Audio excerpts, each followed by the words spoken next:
Madame Laetitia Arnaud, Monsieur Christian Ozas, Monsieur Pierre Avon, Monsieur Jean-Marie Blanc, Madame Marie-Claude Bompard, Madame Sylvie Bonifaci, Madame Françoise Bouclé est excusée et elle a donné pouvoir à Monsieur Joël Racamier, Madame Marie Calero, Madame Laurence Desfonds-Fargeon, Monsieur Hervé Flogère, Monsieur Juan Garcia est excusé et a donné pouvoir à Monsieur Hervé Flogère. Madame Laure Giton est excusée et a donné pouvoir à Monsieur Christian Ozas. Monsieur Jean-Louis Grappin. Monsieur Jean-Marc Garinos est excusé et a donné pouvoir à Monsieur Jean-Pierre Lambertin. Madame Myriam Gutierrez. Madame Florence Jouve-Lavolée. Monsieur Jean-Pierre Lambertin. Monsieur François Lucas. Monsieur Jean-Yves Maréchal. Monsieur Denis Mossy. Monsieur Christian Perron. Monsieur Joël Racamier, Monsieur Claude Raoux s'est excusé à donner pouvoir à Madame Marie-Claude Bompard, Madame Cathy Ricard, Madame Bruna Romanini, Monsieur Benoît Sanchez, Madame Anne-Marie Souveton est excusée à donner pouvoir à Madame Sylvie Bonifaci, Madame Virginie Vicente, Monsieur André Villiers. Conformément au Code général des collectivités territoriales, il est proposé de désigner notre secrétaire de séance. Il est proposé M. Benoît Sanchez, qui s'abstient, la Ligue du Sud, qui est contre, dossier adopté à l'unanimité, je vous en remercie. Question numéro 2, il s'agit de l'approbation du procès-verbal de la séance du 14 novembre dernier. Est-ce qu'il y a des questions? Qui s'abstient, la Ligue du Sud, qui est contre, dossier adopté à l'unanimité, je vous remercie. Question numéro 3, il s'agit de la convention cadre dispositif Petite Ville de demain. La parole est à Madame Laurence Desfonds-Fargeon. Bonsoir. Donc ce soir, par cette délibération, il vous est proposé d'adopter un diagnostic de territoire et une convention cadre valant opération de revitalisation du territoire, ORT, qui est une convention passée entre la ville, la CCRLP, le département de Vaucluse, la région Sud et l'État.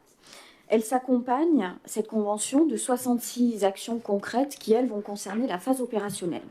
Le diagnostic qui vous est proposé porte sur la ville de Bollène et sur son rôle en tant que ville-centre de la communauté de communes. Il fait ressortir des enjeux de revitalisation du territoire en matière d'habitat, de mobilité, d'attractivité économique, d'espace public et de patrimoine, d'éducation, de formation et d'emploi, de services publics et de sécurité. Avec ce diagnostic, vous le verrez, la revitalisation de Bollène s'impose comme un enjeu fort de développement de la CCRLP. Elle se décline ensuite, cette convention, dans une stratégie globale de redynamisation de Bollène qui va inclure tous les domaines de l'action publique locale. Cette stratégie globale se décline ensuite en 66 actions. Parmi ces 66 actions, certaines sont directement portées par la CCRLP ou portées par la ville en partenariat donc avec la communauté de communes. Quelques exemples de ces actions qui vont concerner directement la CCRLP: la mobilité vers les services publics et les équipements, les aides à l'installation et à l'accompagnement des entreprises, la requalification et le développement des zones d'activité économique, la requalification des friches industrielles, le développement également de la zone d'activité de La Croisière pour en faire un véritable pôle d'activité en lien et autour de la gare SNCF, la réalisation d'un centre de formation qui s'adressera notamment aux jeunes du territoire et qui répondra aux besoins des entreprises en matière d'emploi et en matière de salariés formés, notamment sur les métiers en tension, mais également sur la désimperméabilisation des cours d'école. Ces 66 actions portent pour certaines sur la vie quotidienne des habitants, pour d'autres sur des projets plus structurants concernant l'ensemble du territoire. La moitié de ces 66 actions sont réalisées ou en cours de réalisation. La moitié donc restante est en cours d'étude. Alors je sais que c'est un mot qui fait très peur à certains et à certaines, ce mot d'étude, et on sait tous pourquoi ça vous fait peur en réalité. Alors pourquoi est-ce que ces projets sont en phase d'étude? Ils sont en phase d'étude, c'est-à-dire qu'ils sont en cours de montage technique, financier et opérationnel. Pourquoi? Parce que c'est justement l'objet et le but de cette convention Petite Ville de demain. Petite Ville de demain, ça sert à quoi? Ça sert à financer, bien sûr, des réalisations concrètes, par exemple des travaux directement. Mais ça sert aussi et surtout à permettre la planification, le montage et la réalisation de projets complexes, techniques, coûteux. Parce qu'effectivement, dans ces cas-là, eh bien, on ne sort pas un projet du chapeau. PVD, ça permet de garantir la cohérence d'ensemble des projets et les liens que les différentes actions peuvent avoir entre elles. Ça permet également d'anticiper l'ensemble des problématiques susceptibles de se poser justement lorsque l'on réalise ces projets structurants. Je pense en particulier aux voiries, aux réseaux, l'eau pluviale, à l'accès aux services publics, à l'éloignement, à la requalification des bâtiments abandonnés. Alors, effectivement, eh bien, PVD, ça va aussi nous permettre, et c'est un élément fondamental, de maîtriser les budgets en les pensant en amont, en les réfléchissant et en les montant avec les partenaires. Cela nous permettra donc, et surtout, et là encore je m'adresse à certains, d'éviter de reproduire les erreurs du passé. Parce que justement, on s'est trop précipité, alors parfois pour des raisons électoralistes, parfois parce qu'on arrivait en fin de mandat et qu'il fallait bien avoir fait quelque chose, et donc qu'on a emprunté 2 millions d'euros 3 mois avant les élections, eh bien ça nous évitera par exemple de réaliser une piste de BMX sans accès, piste cyclable pour les vélos et donc inaccessible pour nos jeunes, ou de faire des travaux de voirie sans réaliser la mise en séparatif des réseaux, obligeant la nouvelle municipalité à reprendre les travaux, réouvrir les voiries, financer ces travaux et donc bien évidemment les faire payer 2 fois par le contribuable bolénois. Quand on fait le choix, comme vous le verrez dans cette convention, non plus d'étaler la ville, mais de réhabiliter l'ancien, de reconstruire la ville sur la ville, de cesser d'abandonner ses bâtiments, ses commerces, ses locaux, ses services, eh bien, ça coûte cher. Ça coûte cher, ça prend du temps et c'est complexe. Et c'est justement à ce titre-là que PVD va constituer pour nous un outil efficace de dynamisation et de développement. Ce temps, ce coût, cette complexité, je crois que tout le monde, avec un minimum d'honnêteté intellectuelle, en a parfaitement conscience. Ce plan d'action, donc, il s'inscrit dans une vision à court terme, à moyen terme, à plus long terme. Ce n'est pas juste un catalogue, comme j'ai pu l'entendre, mais un ensemble d'actions interdépendantes qui ont été définies en cohérence les unes par rapport aux autres pour dynamiser ce territoire, dynamiser Bolène et à travers elle l'ensemble de la CCRLP, et enfin pour répondre aux besoins de l'ensemble de ses habitants. Il vous est donc proposé d'adopter la convention cadre Petite Ville de demain à passer entre la ville de Bolène, la CCRLP, l'État, le département de Vaucluse et la région Sud. Merci Madame. Y a-t-il des questions? Madame Bompard.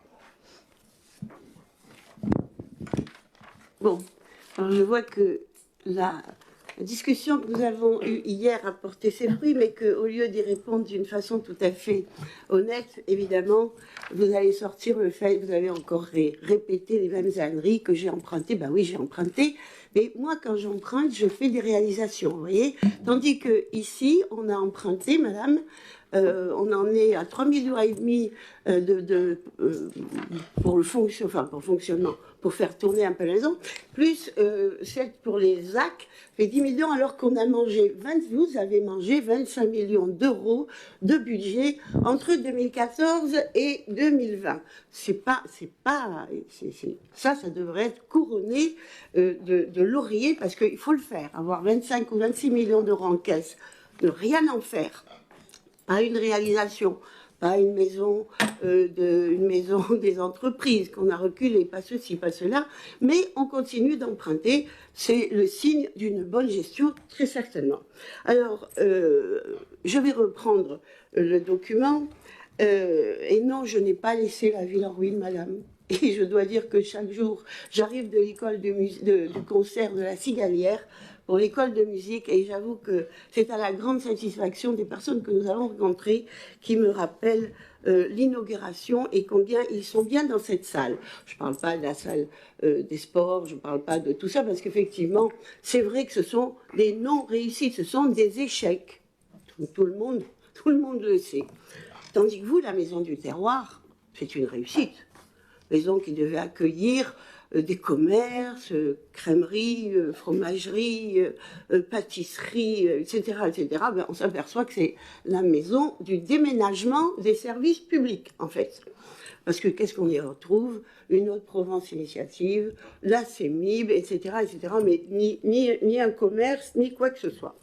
Alors, on va revenir, mais encore que ça fasse partie des réponses que j'avais à vous faire. Par ailleurs, je rappellerai que pour moi, la Chambre régionale, madame, est venue 2 fois. Alors, je sais que vous êtes une sommité en droit, en économie, vous l'avez souvent prouvé, et tout le monde se pâme devant vos connaissances. Mais je crois quand même, madame, que la Chambre régionale des comptes est un petit peu plus apte à donner des avis, comment dirais-je, autorisés. Voilà. Alors, dans les deux comment dirais-je, deux analyses, et en particulier la dernière, tous mes marchés publics ont été analysés, tous.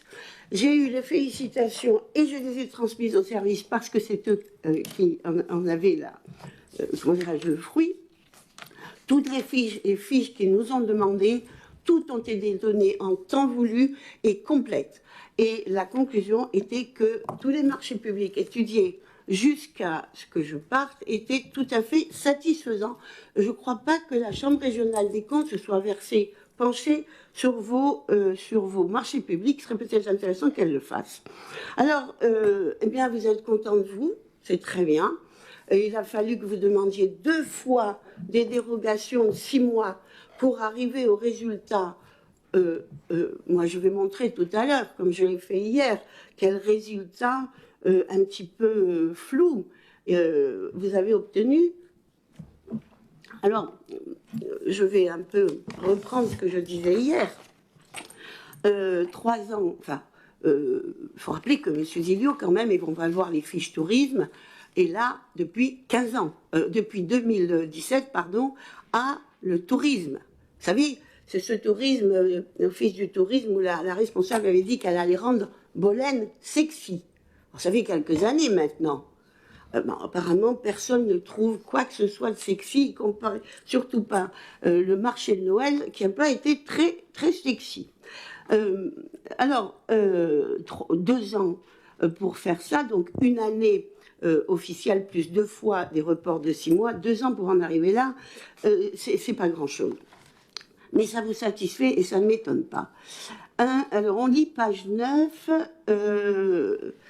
Un travail de fond doit également être poursuivi pour permettre la réouverture des cellules commerciales vacantes autour de la mairie. Alors, comme je l'ai dit hier aussi, quand on voit que vous avez à grand coup de financement public aidé la poissonnerie qui a fermé au bout de 6 mois, qui a laissé des dettes colossales, mais à qui? Aux contribuables, madame. Celui dont vous me dites que moi, je l'ai agonie, ben non.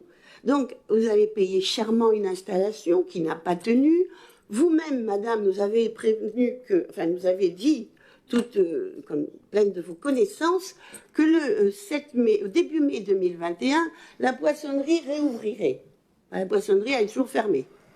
Vous avez dit, vous allez voir le flamenco, vous allez voir ce que vous allez voir. Bureau, appartement, au-dessus, machin. On a payé d'ailleurs 380 000 €, une ruine complète, évidemment. Et vous l'avez revendu au même prix, heureusement, à Grand Delta Habitat, qui vous a sauvé la mise. Et évidemment, il n'y a rien. Quant à la maison du terroir, eh bien, qu'est-ce qu'on y trouve? Comme je l'ai dit tout à l'heure, rien de ce que vous aviez prévu, étudié, parce que je rappelle quand même, vous parliez d'études, madame. Alors oui, je rappelle que les études sont très chères, toujours coûteuses. Et quand, alors je rechercherai le montant des études de la maison du terroir, c'est assez colossal. Déjà, le prix payé pour acheter ce bâtiment était au-delà de l'estimation des domaines, ce qui est remarquable. Et je regarde, je me souviens plus, mais je regarderai le coût des études. Alors, études faites pour faire du commerce. Là, le bureau d'études s'est lancé là-dessus, la restauration du bâtiment, la réorganisation de commerce, etc. Pour arriver à quoi, madame? À quoi vous êtes arrivé? À rien. Donc, un achat supérieur au montant, des études excessives, et je les retrouverai, des avenants en continu, remarquables avenants, quelquefois de 40 à 47%. Alors c'est autorisé, me direz-vous, mais enfin, il faut reconnaître que pour avoir fait des études et arriver avec des avenants pareils, c'est que les études, elles n'étaient pas vraiment au point. Et je continue. Un espace public apaisé, propice à l'arrêt, à la découverte et à la satisfaction sur la place de la mairie.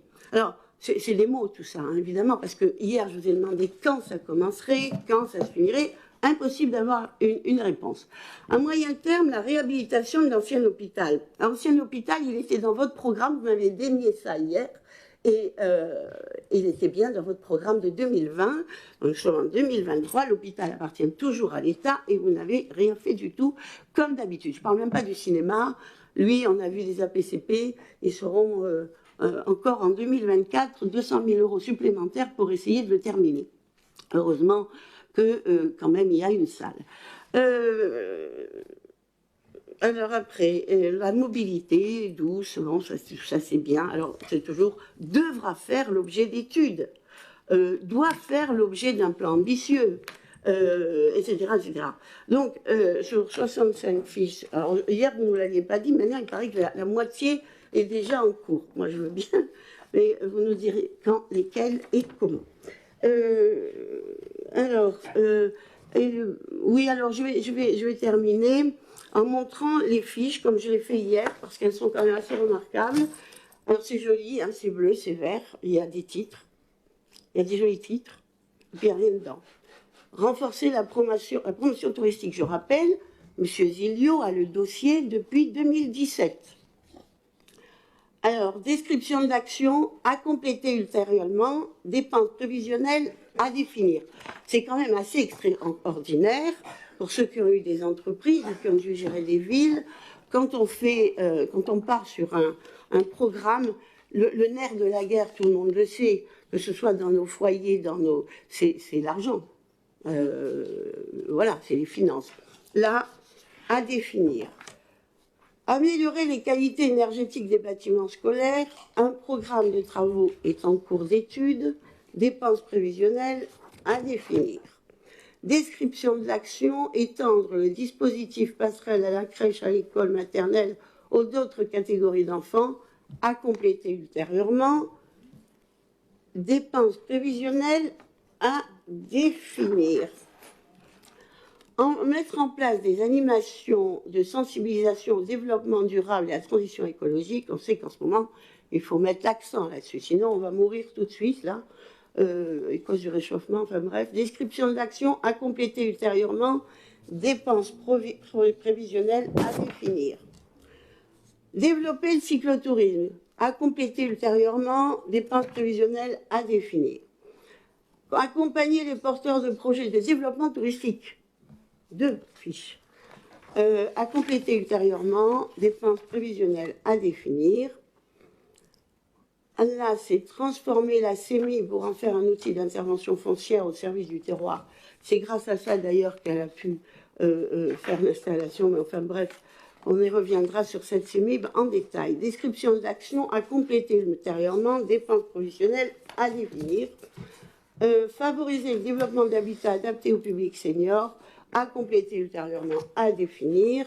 créer un guichet unique de l'habitat à compléter ultérieurement, à définir. Et puis là, cette fiche action, je ne l'avais pas vue hier. Pourtant, je les avais bien regardées toutes. Et alors, il s'agit de la requalification du quartier d'Audet. Hier, monsieur Zilio, vous nous avez soutenu que ça appartenait à Mistral, que ça appartenait à la ville. Alors, je suis très étonnée parce que je sais que le bail amphithéotique du terrain, effectivement, c'est la ville. Mais les bâtiments, vous avez menti, encore une fois, les bâtiments sont à Grand Delta Habitat. Et dans la fiche, qu'est-ce qu'on a? Qu'est-ce qu'on lit, pardon? Le quartier d'Audet, situé au nord-est du centre-ville, comprend un foyer autonomie, propriété de Grand Delta Habitat. Sinon, comment? Et je sais qu'il y a eu comment dirais-je, une petite rencontre le 10 novembre parce que nous avions mis Grand Delta Habitat au tribunal du temps où j'étais maire parce qu'ils n'accomplissaient pas leur devoir de propriétaire, c'est-à-dire de modifier les salles de bain qui n'étaient plus conformes, de refaire les fenêtres, etc., etc. Enfin, il y a des gros travaux à faire. Nous les avons mis 2 fois au tribunal et ils ont été condamnés les 2 fois. Alors, vous l'écrivez bien, propriété de Grand Delta Habitat, ainsi que les logements collectifs. Donc, vous mentez, c'est effarant. Vous manipulez, c'est encore plus effarant. Et quand vous n'arrivez pas à couvrir vos mensonges, vous en avez inventé d'autres. Voilà. Alors, le calendrier, il n'y a pas de calendrier. Hein. On nous dit des choses comme ça, mais je pense que vous avez regardé tous, c'est intéressant. Parce que tout le monde va financer, hein, tout le monde va financer, donc c'est intéressant que l'on regarde ce qui se passe. Donc voilà, des dépenses prévisionnelles et du plan de financement à définir, les descriptions à compléter ultérieurement. Comme je le disais, le calendrier, on n'a rien. 2 ans et demi de travail pour rendre un projet qui n'a pas d'ambition, qui n'a pas d'envergure, qui a beaucoup de verbes, de mots. Et je dois dire que quand je vois que Sceaux, que Vaison-la-Romaine, que des petites villes de moins de 15 000 habitants ont rendu leur copie en temps et en heure, sûrement avec les services de l'État, comme ici, mais que sans équipe, comment dirais-je, sans magnifique équipe, sans personnel, vous imaginez le personnel qui est à Sceaux, ils ont rendu leur copie à la satisfaction des habitants, puisqu'ils ont eu, en plus, les habitants, droit à une présentation publique des projets, ils ont pu poser des questions, etc. Bon, je pense que c'est dans le calendrier, mais vous avez oublié de le noter sûrement, les réunions publiques. Alors voilà, comme d'habitude, beaucoup de critiques de ma gestion. Même c'est plus des critiques, c'est du vomi. Alors, comme j'ai dit à M. Zilio hier, vous dénigrez tout ce que j'ai fait, mais bien content d'aller annoncer que la salle de la Cigalière est la plus belle du département. Et puis la salle des ballons, Fanny Bertrand, c'est moi qui l'ai faite, c'est moi qui l'ai terminée, mais c'est M. Zilio qui l'a inaugurée en son nom. Toute honte bue, alors qu'il avait voté contre. Toute honte bue. Voilà ce que depuis maintenant 13 ans que vous êtes même 6 et 3, 9 ans, 10 ans, que vous êtes en place, c'est une catastrophe partout. Et la ville se meurt, mais pas de mon fait, monsieur. Moi, j'y ai laissé des choses bien, dont on me parle encore maintenant. Vous n'êtes même pas capable de faire un marché de Noël qui tienne debout. Votre piscine, où vous avez mis 1 million d'euros, monsieur, elle fuit. J'ai fait un film et je l'ai mis sur les réseaux. Là, on vient d'avoir des photos d'un usager qui nous montre des pierres de partout. Alors, moi, je veux bien que vous me critiquiez. Faites mieux, monsieur. Faites mieux. Et Madame Desfonds-Fargeon aussi, s'il vous plaît, faites mieux. Bien, si vous voulez bien refermer votre micro, s'il vous plaît. Alors, bon, écoutez, au fur et à mesure que les conseils municipaux ou communautaires passent, je dois vous dire humainement, chère madame, que vous me faites beaucoup de peine. Vous me faites beaucoup de peine parce que vous vous accrochez un peu comme une moule à son rocher d'une personne qui, finalement, n'a jamais réussi à faire son bilan de mandat et profite de chaque occasion de séance publique pour pouvoir faire finalement le bilan qu'elle n'a jamais su faire. Dans un état dans lequel vous nous avez laissé la collectivité, j'aurais un peu plus de mesure et de respect, puisque la ville de Bolène a atteigné 18 millions d'euros de dette et aujourd'hui, au moment où je vous parle, est à 12 millions. Preuve s'il en est qu'avec 3 ans, nous avons remboursé 6 millions d'euros de dette, ce que vous n'avez jamais su faire. Ah si, vous avez emprunté 5,7 millions d'euros en une seule année, en 2019, pour faire un programme électoraliste à quelques mois des élections. Mais je ne reviendrai pas là-dessus, ce n'est pas là le sens du sujet. Ce qui vous gêne, en fait, c'est que nous faisions, quand vous avez empêché pendant des années de mandat, puisque vous n'aviez pas une année pour construire, vous aviez des années de mandat pour détruire, et c'est ce que vous avez fait d'ailleurs. Vous avez méthodiquement détruit des pans entiers de politique publique, d'abord parce que vous ne souhaitiez pas donner de politique et vous avez posé un veto sur toutes les politiques publiques de la communauté de communes. Vous avez soigneusement commencé avec mon prédécesseur Jean-Pierre Lambertin, finalement, parce que ce n'est pas une question de président, que ce soit Zilio, Lambertin ou tous ceux qui se sont succédés. Quand ce n'est pas la faute du président de l'Interco, c'est la faute du préfet. Et quand ce n'est pas la faute du préfet, c'est la faute du président de la République. De toute façon, vous trouvez toujours un bouc émissaire à vos politiques que les gens ne veulent plus. Et donc, aujourd'hui, vous savez, l'argent public n'appartient pas à un parti. L'argent public, il appartient aux contribuables. Et donc, notre rôle, c'est de porter des politiques publiques qui améliorent leur quotidien. Donc oui, nous avons investi des millions d'euros, je le dis. Nous avons mis des millions d'euros dans des politiques que vous n'avez pas su gérer. Je pense aux écoles, dans un état lamentable. On parlera dans quelques temps, d'ailleurs, d'un procès d'une directrice à l'école de Saint-Pierre. Et on en parlera. Et on attend, on a eu les premières orientations.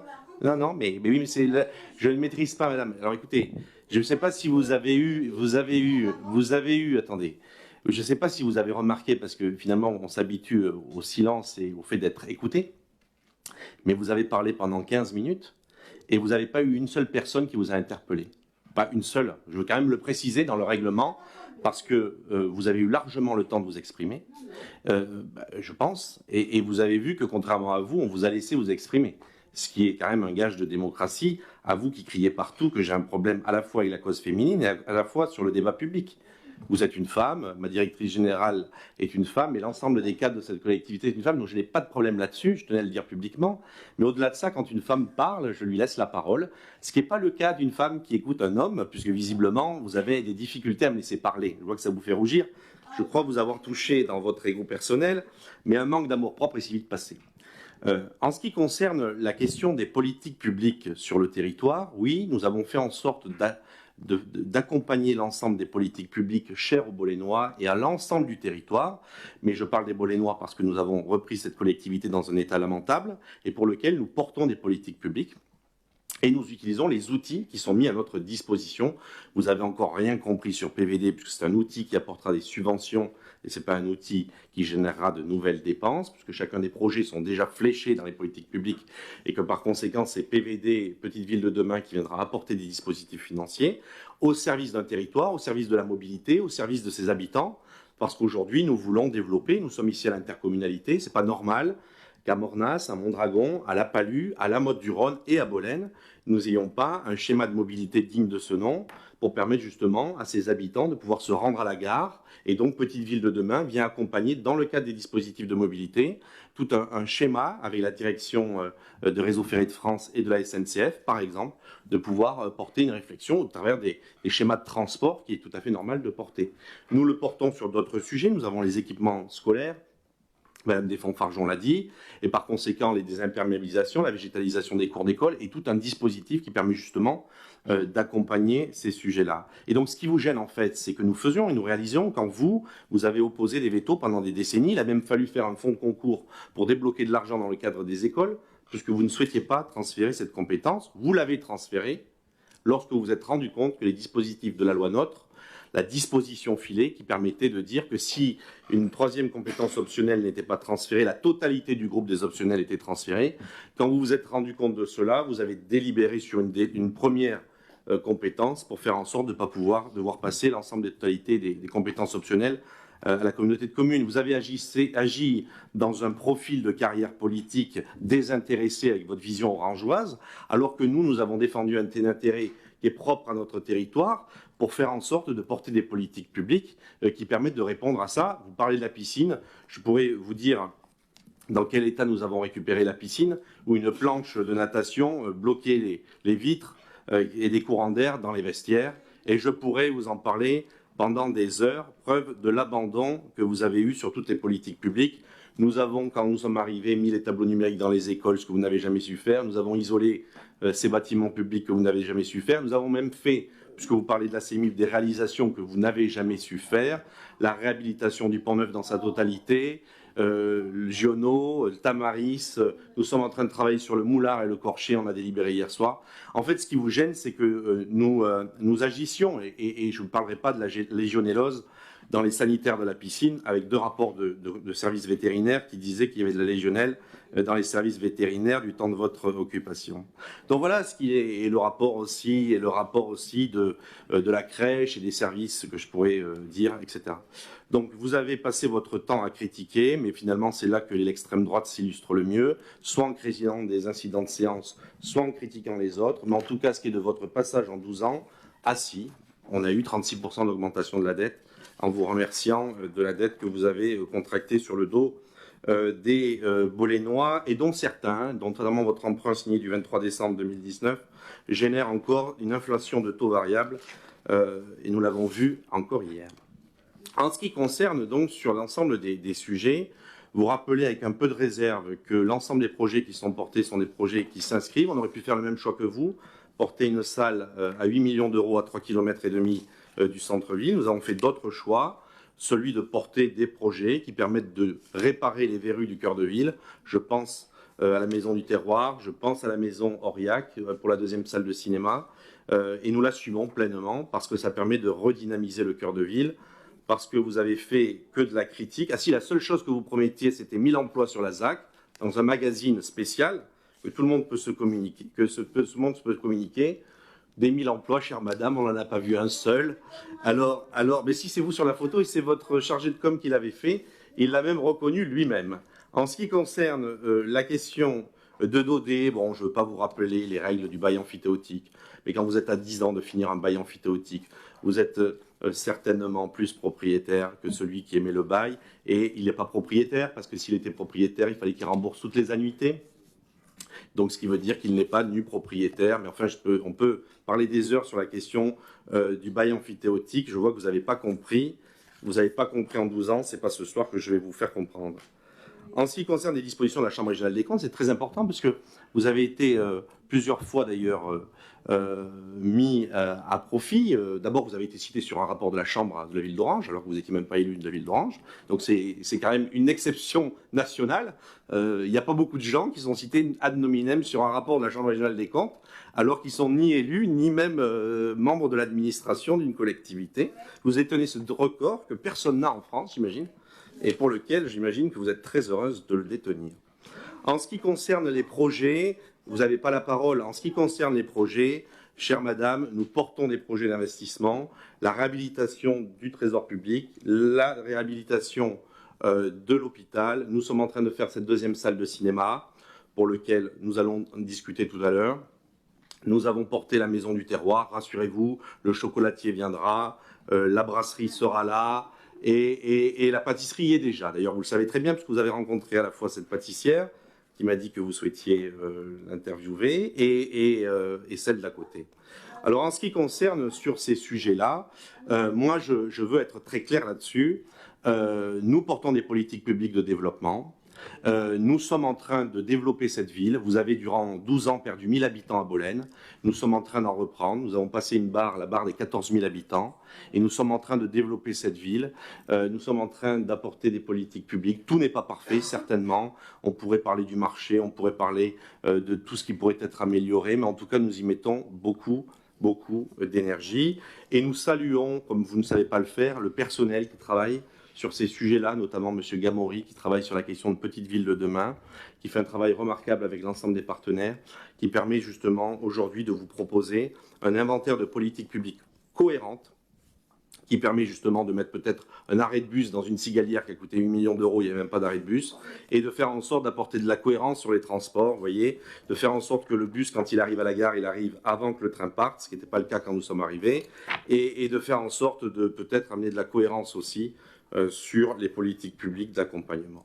Voilà, chère madame, je comprends votre amertume, je comprends votre aigreur et votre acidité, mais votre temps est révolu et il convient maintenant de vivre avec le futur. En ce qui concerne sur ce sujet-là, je vous propose de passer au vote. Qui s'abstient? Qui? Abstention de madame Calero. Qui est contre?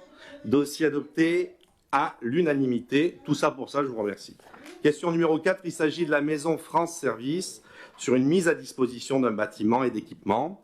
C'est une convention commune de Bolène, communauté de communes Rhône-Lez-Provence. Il s'agit de la mise à disposition d'un espace, puisque l'espace France Service, vous le savez, permet justement d'accompagner l'ensemble des habitants du territoire de Rhône-Lez-Provence et que par conséquent, la communauté de communes est autorisée à occuper un lieu, les locaux à usage de bureaux et d'accueil de services publics, avenue Maréchal Leclerc, sur une surface totale donc de près de 200 mètres carrés, et la convention que vous avez donc prendra effet au 1er janvier pour une durée d'1 an et sera renouvelable chaque année par tacite reconduction. Le conseil communautaire est invité à approuver la convention et d'autoriser à signer l'ensemble des pièces se rapportant à ce dossier. Est-ce qu'il y a des questions? Qui s'abstient? La Ligue du Sud qui est contre. Dossier adopté à l'unanimité, je vous en remercie. Question numéro 5, il s'agit du renouvellement de l'autorisation d'exploiter de la société Calcaires Régionaux SAS sur la commune de Mornas. Madame Ricard, vous avez la parole. Merci, Président. Je pense que c'est un secret pour personne de savoir que Mornas est riche, entre autres, de ses sous-sols, puisque des carrières sont donc en exploitation sur la commune. Aujourd'hui, c'est 3 carrières qui sont en exploitation et ce soir, il s'agit de se positionner sur une demande de renouvellement d'autorisation d'exploitation pour la carrière des calcaires régionaux. Donc, après plusieurs mois de travail en collaboration avec les services de l'État, avec mon équipe évidemment, les riverains et la population de Mornas et les services de l'État, nous sommes amenés à vous proposer de prendre un avis défavorable sur cette demande d'autorisation d'exploiter. Je vais vous lire toutes les questions, tous les éléments qui sont portés à votre connaissance pour éclairer votre vote. Je suis désolée, c'est un petit peu long, mais c'est une démarche qui n'est pas facile pour une commune et pour une intercommunalité encore moins, de pouvoir se positionner avec des éléments fondés. Donc ce sont des points précis et je préfère vous donner lecture de ces éléments.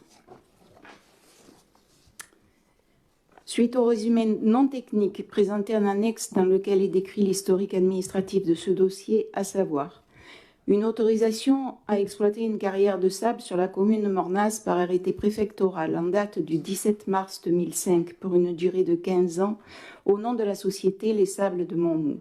Puis un achat de la société par le groupe Veolia en 2005 avec un projet d'installation de stockage de déchets non dangereux.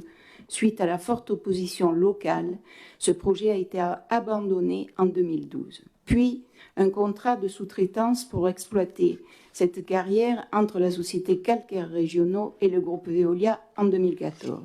Puis un porté à connaissance de modification des conditions d'exploitation adressé au préfet de Vaucluse en mars 2017.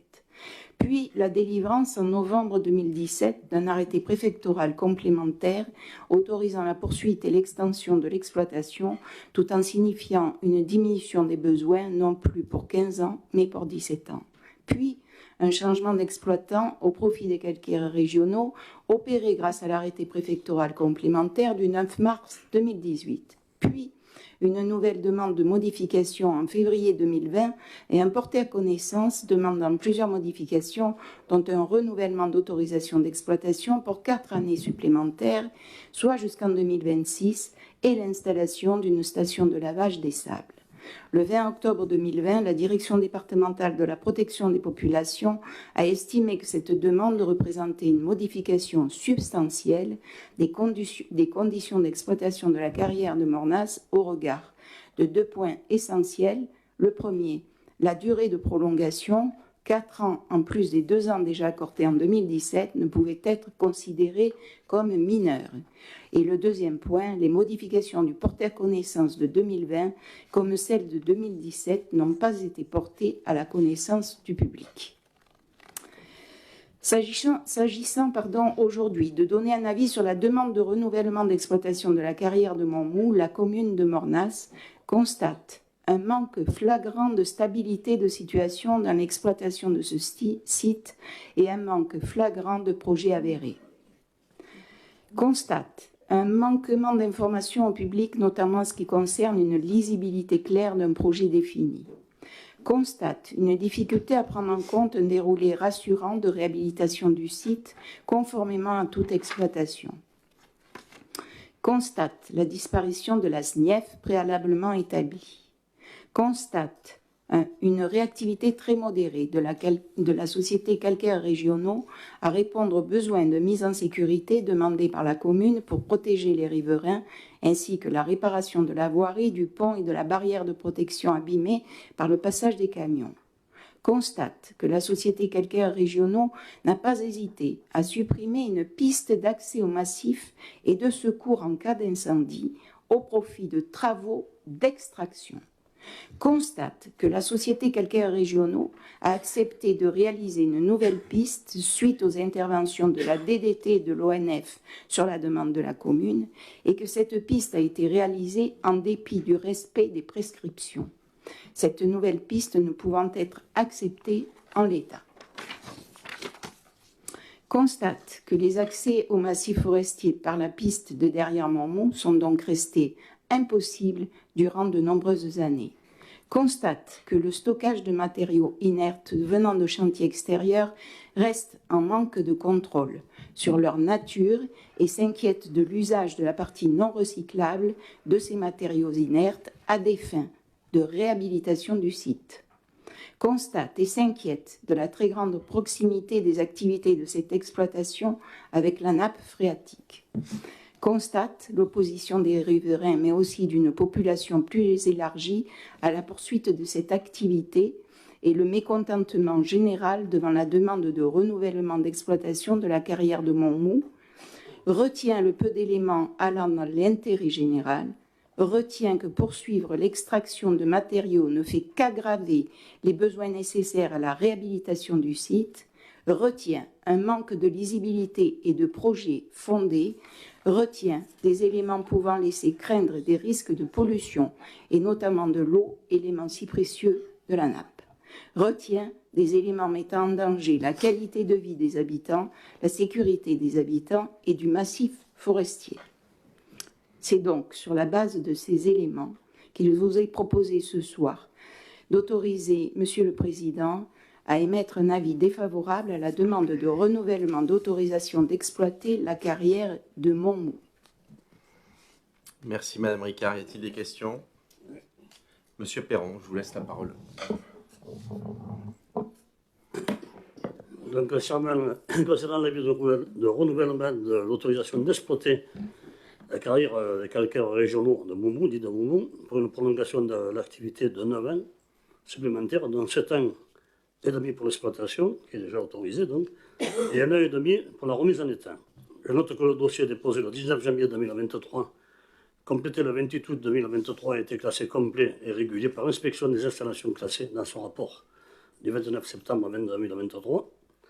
Agissant pour le compte du ministre et des préfets, dont l'inspection des installations classées s'appuie sur des valeurs clés qui fondent son engagement: l'équité, la compétence, l'impartialité et la transparence. Sur ces fondements, l'inspection des installations classées examine les projets portés par des acteurs industriels ou agricoles, évalue donc périodiquement les impacts et les risques présentés par les sites existants, examine documentaire, inspection sur site, et amène les exploitants à progresser donc de façon constante.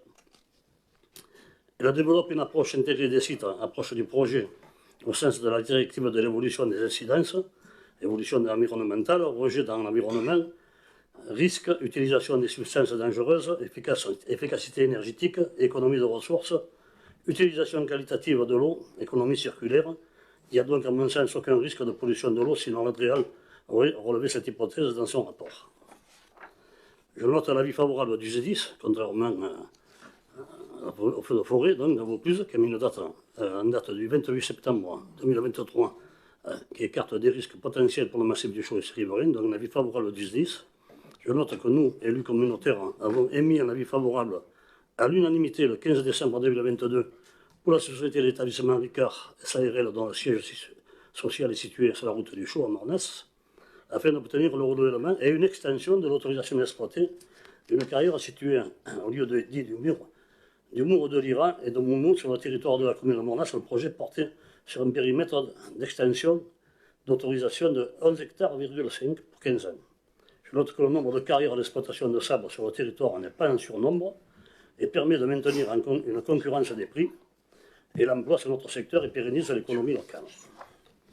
Au regard de ces éléments, et à savoir l'avis favorable d'un organisme d'État assurant que l'installation respecte les règles en vigueur, l'avis favorable du GEDIS est dans un souci d'équité vis-à-vis de l'ensemble des carrières sur ce secteur et dans l'intérêt du maintien de notre activité économique. Moi, personnellement, j'ai mis, par souci d'équité, un avis favorable à la continuité de cette carrière. Voilà. Merci, Monsieur Perron. Madame Ricard, si vous voulez apporter des éléments. Non, mais je veux bien l'avis favorable, je vous explique pourquoi. Bien sûr, hein, mais attendez, je respecte l'avis de chacun, chers collègues. Madame Ricard veut juste apporter quelques éléments. Vous avez tout à fait le droit, chers collègues, de vous manifester autrement que ce que l'on propose. Moi aussi, c'est un peu mon métier. S'il vous plaît. Écoutez-vous, chers amis, on a tous à y gagner. Par contre, je veux quand même vous dire qu'on est au plus près de ce dossier. Si le SDIS a émis un avis favorable, je peux vous dire que j'étais encore hier après-midi avec le directeur de la DDT, M. Barbe, que vous devez très bien connaître. S'il vous plaît, s'il vous plaît. Madame Moi, je peux vous dire que hier après-midi, j'étais encore au téléphone avec M. Barbe, qui m'a confirmé qu'il ne pourrait pas recevoir la piste des FCI telle qu'elle a été refaite. Je peux vous dire que pendant des années, nous n'avons pas eu de piste DFCI qui nous permettait d'aller par la piste de derrière Montmou sur le massif forestier. Et ça, je ne vous permets pas de le remettre en question. Ensuite, oui, vous pointez notre soutien à une autre carrière qui d'ailleurs porte en partie mon nom. Et je veux dire ici publiquement, le rappeler une énième fois, que cette carrière aujourd'hui appelée carrière Ricard-Crozel ne m'appartient plus depuis 35 ans et que je n'ai plus aucun intérêt dans cette carrière. Donc oui, mais en même temps, mon nom a été cité, donc vous me permettrez d'enlever tout doute sur la question. Donc je voudrais dire qu'effectivement, la commune a soutenu cette carrière, non pas parce que il y a 35 ans m'appartenait, mais parce que le projet n'est pas du tout le même. Donc, dans les 3 carrières qui existent aujourd'hui à Mornas, elles ont toutes les 3 un profil très différent et nous les traitons à la hauteur des demandes de chaque fois. Effectivement, nous avons apporté notre soutien à la carrière Ricard-Crozel très récemment et sans que cela puisse émettre quelques doutes ou flous sur notre position aujourd'hui par rapport aux calcaires régionaux. Et le directeur des calcaires régionaux était hier soir dans la salle du conseil municipal de Mornas. Nous avons eu un échange où le dialogue n'est pas rompu, mais où il reconnaît aussi effectivement avoir été jusqu'à des manquements sur la procédure ou certaines façons de travailler, ou par exemple la commune, s'il y a des contrôles, n'est jamais invité à ces contrôles, ce qui paraît quand même extrêmement choquant.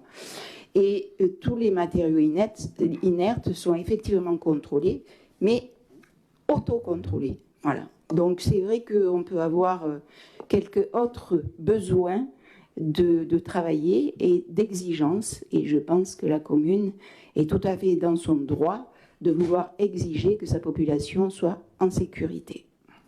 Je suis entièrement d'accord avec toi, concernant la commune a le droit. Moi, c'est le rapport que j'ai lu, qui a été fait par l'Adréal, par la SDIS, compagnie, tout ça. Donc, moi, en tant qu'ancien entrepreneur, aujourd'hui, les carrières de sable, il n'y en a plus dans la région à des kilomètres, je veux dire. Et donc, ça permet d'avoir, malgré tout, une concurrence à certains prix. Moi, j'ai mis, mais moi, c'est mon avis personnel. Bien, merci. Chacun fait ce qu'il veut. Oui, Monsieur Mossy. Je serai très court. Juste, je pense que le principe de précaution est judicieux. C'est vrai que M. Perron a raison. Ce qu'on consomme le plus après l'eau, c'est le gravier. 5 kilos par habitant par jour au niveau mondial. Sauf qu'à un moment donné, il faudra que ça s'arrête. Parce que je ne sais pas si vous imaginez les volumes. C'est pas ce qui nourrit le plus les hommes, le gravier. Hein. Donc, il y a certainement des choses à repenser. Et quant au service de l'Adréal, malheureusement, c'est comme tous les services de l'État. On a fermé les finances à Bolène pour faire un France Service. Vous avez eu raison de nous proposer le déménagement. C'était intenable. C'était intenable. Il faut fréquenter les France Service pour voir comment ça se passe. Alors l'Adréal, je connais bien. Et je connais bien d'autant plus qu'avant, il y avait un service vauclusien avec un certain nombre d'inspecteurs. Aujourd'hui, le service de l'Adréal, c'est moins d'inspecteurs, plus le pays d'Arles. C'est-à-dire tout le Vaucluse, plus toute la région d'Arles, jusqu'à la mer. Et avec moins de fonctionnaires. Donc vous vous doutez bien que ce que soulève Mme Ricard par rapport au contrôle, c'est très dur pour un fonctionnaire qui avait un certain nombre d'établissements de passer au double ou au triple. Ce qui fait que, certes, il y a certains établissements surveillés, mais globalement, il n'y a pratiquement plus d'inspection, sauf s'il y a plein de riverains. Parce que les inspecteurs n'ont pas le temps d'aller inspecter les installations. Ils sont 2 fois moins nombreux avec 2 fois plus d'établissements. Voilà, donc je partage le point de vue de Madame la maire de Mornas, et pour ma part, je suis d'accord avec ce qui nous est proposé. Bien, merci. Je vous propose donc, je rappelle juste la règle de neutralité que j'ai toujours appliquée depuis que je suis président. C'est celle de ne pas faire d'ingérence d'abord sur les communes. Le pouvoir de police est détenu par le maire. Le maire nous dit un avis défavorable sur des prescriptions. Mon rôle, c'est celui de suivre le maire de la commune en l'occurrence, et cela s'applique à n'importe quelle commune.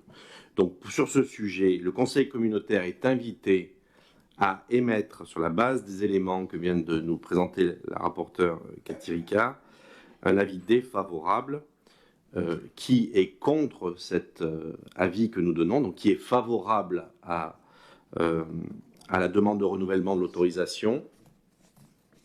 Monsieur Perron, Madame Altier, Madame Bruna Romanini et Monsieur Sanchez, et Madame Vicente, excuse-moi, je t'ai oublié, qui s'abstient. Abstention donc de Madame Bompard, Madame Calero et de Monsieur Grappin, et pardon, de Monsieur Flogère et de Madame Bonifaci et de Monsieur Lambertin. Donc contre, vous les avez, abstention, vous les avez. Voilà. Donc voilà, le vote a eu lieu dans ces considérations. Madame Altier, vous avez quelque chose à dire? Oui, moi je dis que c'est à faire voter des choses comme ça, il faudrait qu'on soit renseigné avant. Parce que finalement, vous nous mettez en porte-à-faux complètement, parce qu'on n'a pas tous les éléments.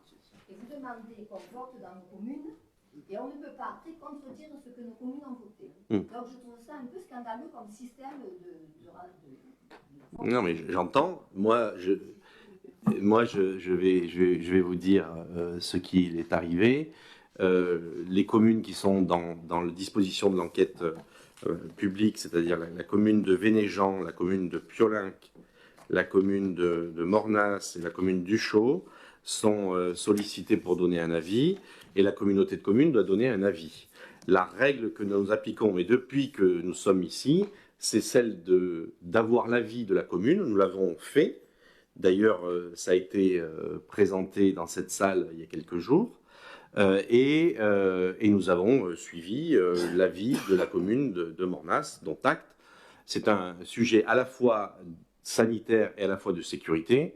Et les pouvoirs de police sont ceux du maire. Et donc, nous respectons l'avis du maire, mais comme nous respectons tous les avis municipaux, comme nous l'avons toujours fait, que ce soit sur les règles d'attribution, comme sur les dispositions d'enquête publique. Voilà. Donc j'entends ce que vous dites, vous avez certainement voté autre chose ailleurs, c'est pas là le débat. Le débat, c'est que la communauté de communes ne peut pas avoir un avis contraire à l'avis d'une commune membre de la communauté de communes. Ça n'aurait pas de sens. Mais chacun d'entre nous, je respecte l'avis de chacun d'entre nous, c'est la liberté du débat, et la preuve, ce soir encore, vous avez pu exercer chacun votre position. Le rapport étant voté, je vous propose de passer au rapport numéro 6, qui est un renouvellement de la convention avec la région Provence-Alpes-Côte d'Azur. Et Madame Desfonds-Fargeon, vous avez la parole. Donc il s'agit de renouveler donc la convention entre la région et la communauté de communes en matière donc d'aide et d'accompagnement aux entreprises du territoire et d'exercice respectif des compétences donc des deux institutions, des deux collectivités. Donc c'est une convention qui se base sur le schéma régional de développement économique, d'innovation et d'internationalisation, le SRDE2I. C'est une convention qui porte sur des aspects assez techniques en matière d'accompagnement et d'aide aux entreprises et qui vient préciser en fait la répartition des compétences entre la région et la CCRLP en ce qui concerne ces aides aux entreprises. Donc pour les aides dites économiques, c'est-à-dire les aides qui sont versées directement aux entreprises sur le fondement de l'article L 1511-2 du Code général des collectivités territoriales. Nous avons une compétence qui est exclusivement une compétence de la région. Pour ce que l'on appelle les aides à l'immobilier d'entreprise, c'est-à-dire les aides qui vont consister à louer des bâtiments, à vendre des bâtiments à des tarifs préférentiels ou encore à accorder des subventions pour la réalisation de travaux, pour l'acquisition de bâtiments, eh bien c'est cette fois la communauté de communes qui exerce une compétence exclusive. Et dans ce cadre-là, donc la communauté de communes a mis en place le dispositif que vous connaissez, qui est celui des aides à l'immobilier d'entreprise et qui a donc un certain succès. Donc cette convention vient fixer le cadre de ces compétences respectives, ainsi que la possibilité pour la région, dans le cadre d'un certain nombre de dispositifs qui pourraient être innovants et répondre à des besoins particuliers du territoire, d'accorder des délégations de compétences à la CCRLP pour intervenir encore plus efficacement en matière d'accompagnement des entreprises. Enfin, c'est une convention qui vient inscrire la politique de développement économique qui a été votée et qui est portée par la CCRLP dans le cadre des outils votés par la région et donc de ce fameux schéma régional de développement économique. Donc, pour toutes ces raisons et donc de façon à acter ce partenariat actif entre la région et la CCRLP, il est proposé au Conseil communautaire d'approuver les termes de la convention qui vous est proposée et qui est présentée en annexe, et d'autoriser le président à signer cette convention et tous les documents qui se rapportent à ce dossier. Merci Madame. Y a-t-il des questions? Qui s'abstient? Qui est contre? Dossier adopté à l'unanimité. Je vous remercie. Question numéro 7. Il s'agit cette fois d'une convention triennale de partenariat avec le réseau Initiative Seuil de Provence Ardèche Méridionale. Madame Desfonds-Fargeon. Alors, comme vous le savez, la CCRLP entretient un partenariat avec Initiative Seuil de Provence Ardèche Méridionale, un partenariat qui est aujourd'hui ancien et qui consiste notamment à favoriser et à accompagner l'installation des entreprises au travers de dispositifs de prêts d'honneur qui sont accordés par Initiative. Et donc, dans ce cadre, il y a une convention qui lie Initiative et la CCRLP, qui est une convention triennale, donc il faut renouveler tous les 3 ans, et qui porte en particulier sur la détermination du montant de la subvention qui est accordée par la communauté de communes à Initiative Seuil de Provence, ainsi que les missions et les engagements qui sont pris par Initiative en contrepartie. Donc il vous est proposé aujourd'hui de renouveler cette convention, puisqu'elle arrive à terme au 31 décembre 2023. Il vous est proposé de la renouveler pour 3 ans et d'accorder une participation annuelle de 85 centimes d'euros par habitant à Initiative Seuil de Provence Ardèche Méridionale. Il est donc proposé au Conseil communautaire d'approuver les termes de la nouvelle convention qui est annexée au dossier pour une durée de 3 ans à compter du 1er janvier 2024, de revaloriser le montant de la cotisation de la CCRLP à 85 centimes d'euros par habitant, de dire que les fonds nécessaires seront prélevés sur le budget principal en cours aux natures et fonctions prévues à cet effet, et enfin d'autoriser le président à signer la convention et tout document se rapportant à ce dossier. Merci Madame. Y a-t-il des questions? Qui s'abstient? Qui est contre? Dossier adopté à l'unanimité. Le rapport numéro 8 est reporté en raison d'une coquille dans les conventions et d'un échange avec les conventions de la SNCF. Elle sera donc représentée au prochain conseil communautaire. Le rapport numéro 9, il s'agit d'une convention de service commun, réseau de lecture publique et d'enseignement artistique, adhésion de la ville de Bolène. Madame Arnaud, vous avez la parole. Bonsoir. Alors, vu les différents, je vous les passe, les différentes vues. Considérant la volonté de la commune de Bolène d'adhérer au service commun réseau de lecture publique et d'enseignement artistique, considérant que la présente convention qui formalise l'adhésion de la ville de Bolène au service commun est prévue pour une durée de 2 ans à compter du 1er janvier 2024 jusqu'au 31 décembre 2025 inclus. Elle pourra être renouvelée pour la même durée par reconduction express. Les agents publics territoriaux de la commune de Bolène concernés exerçant la totalité de leurs fonctions dans le service mis en commun sont de plein droit transférés à la communauté de communes pour la durée de la convention et affectés au sein du service commun réseau de lecture publique et d'enseignement artistique. Il est proposé au conseil communautaire d'approuver les termes de la convention relative à l'adhésion de la commune de Bolène au service commun réseau de lecture publique et enseignement artistique à compter du 1er janvier 2024 et d'autoriser le président à signer la convention et tout document se rapportant à ce dossier. Merci madame. Y a-t-il des questions? Qui s'abstient?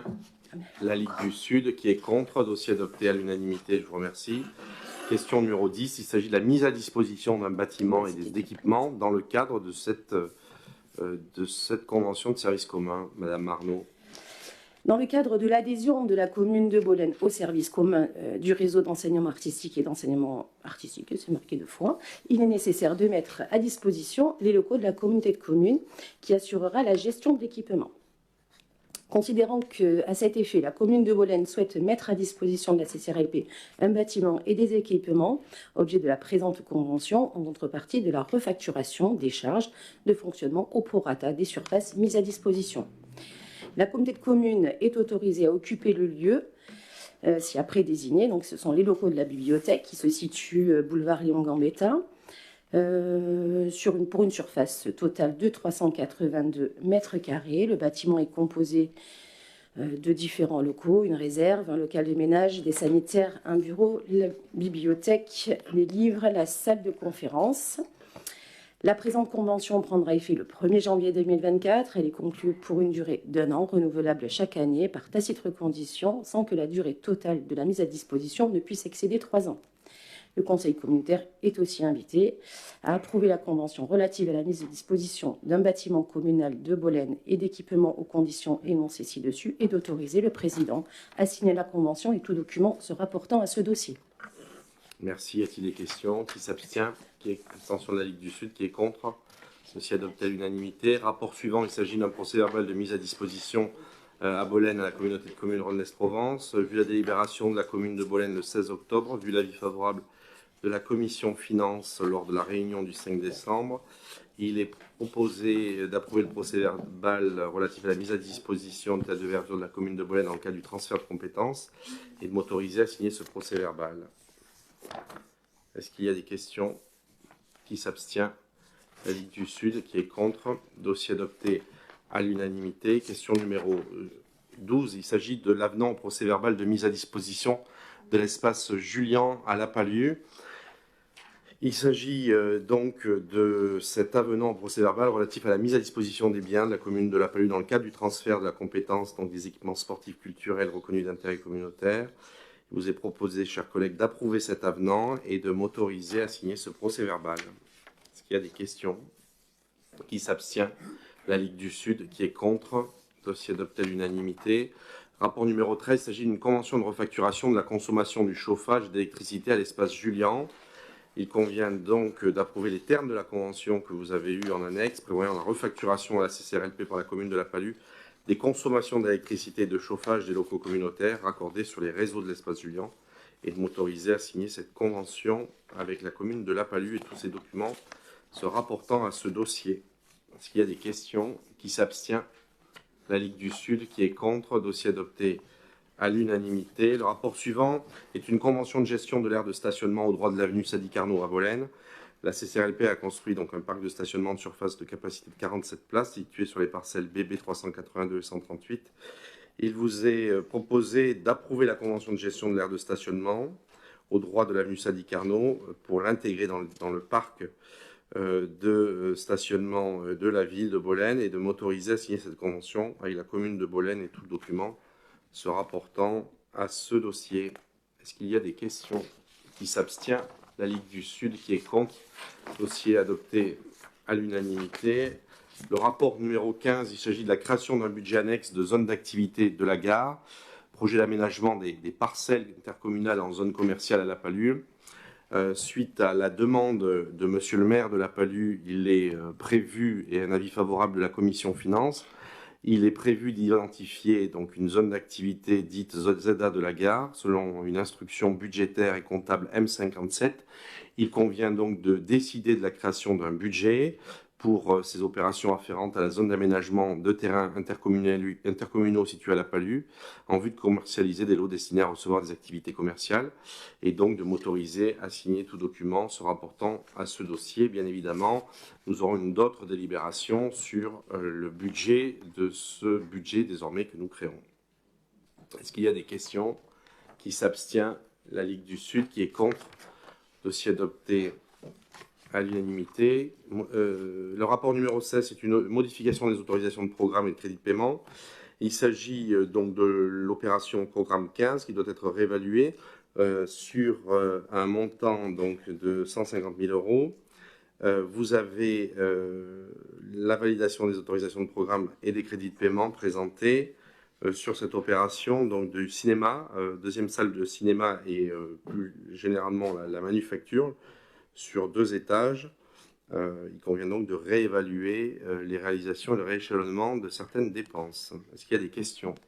Qui s'abstient? Qui est contre? La Ligue du Sud est contre. Abstention de la Ligue du Sud. Dossier adopté à l'unanimité. Je vous en remercie. Le rapport numéro 17, il s'agit d'une décision modificative sur le budget principal. Quelques éléments. Cette décision modificative donc, retrace les ajustements de fin d'année, particulièrement en section de fonctionnement. Vous observez au chapitre 011 les diminutions au compte relatif à l'entretien des bâtiments qui correspondent à des remboursements donc sur 60 632, 60 68, 61 521 et 615 221, dont les crédits viennent augmenter le compte 62 875, remboursement aux communes membres pour environ 100 000 euros. Cela correspond à la traduction comptable de la convention de gestion des équipements scolaires de Bolène, validée par délibération du Conseil communautaire au mois de mai, et que nous venons réfléchir dans cette décision modificative de fin d'année. Le compte 62 875 retrace également le remboursement des charges de chauffage à La Palue comme prévu à la convention votée précédemment. Il s'agit donc des écoles et des ajustements rendus nécessaires par l'inflation, particulièrement sur les postes d'électricité, gaz et alimentation. Le compte 611 augmente de 265 000 euros, mais qui sont compensés par une recette équivalente au 60-78 qui retrace les produits issus de la revalorisation des déchets qui devaient être reversés précédemment au syndicat de Provence, mais qui est reversé directement à notre collectivité. Il est donc nécessaire de prévoir à la fois la dépense et la recette liée à cette régularisation. En recette, outre les recettes issues de la revalorisation des déchets qui viennent d'être expliquées, il est retracé les montants notifiés concernant la fraction de TVA versée par l'État au titre de la suppression de la taxe d'habitation et de la CVAE sur les comptes 73 82 et 73 88 en fraction de TVA et autres taxes diverses au chapitre 73.